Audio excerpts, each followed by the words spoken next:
Alright, here's the next Disney room creation. This is Big Thunder Mountain. This is all made out of foam. If you've seen some of the other videos, same kind of foam. 1/2 inch thick, comes in a 4-foot by 8-foot sheet you can buy at the hardware store. Has a big picture of Pink Panther on it. Not sure exactly what the name of the foam is, but that's the stuff there. This stuff's great. You can sand it, cut it, obviously to make this whole thing. So I just basically stacked all of the foam pieces up, kind of got an idea of the contours I wanted, and kept gluing them together until I got the whole thing, and then carved everything out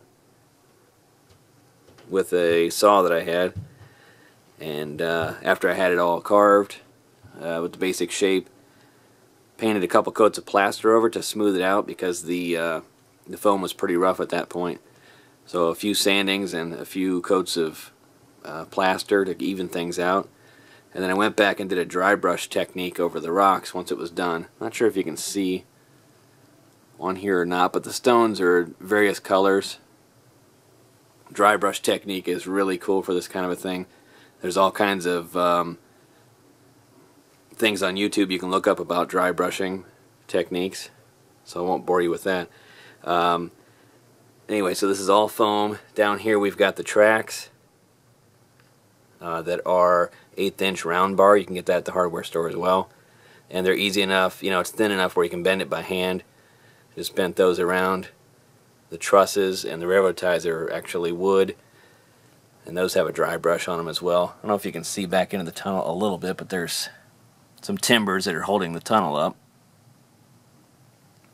That's all wood. Never been real happy with the tracks kind of floating in midair here.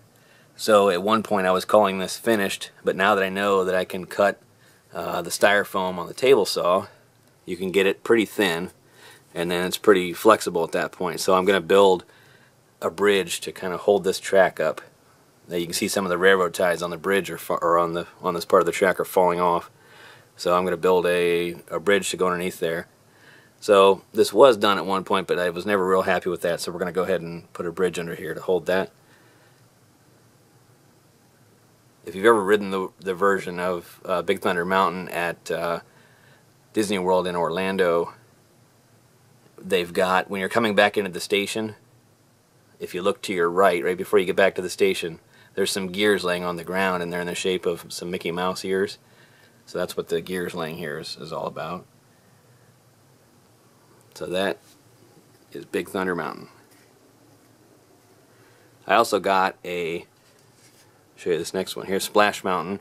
This is obviously a much smaller deal. I didn't want to have two big mountains, so I thought, well, I'll just go a little smaller with this one. Not as big of a fan of Splash Mountain as I am Big Thunder Mountain, so I thought I would just kind of give this a little bit of a smaller treatment. Same foam, and here you can see it on the bottom. It's just that foam carved out. Same technique, carved, plaster, and then dry brush technique for everything.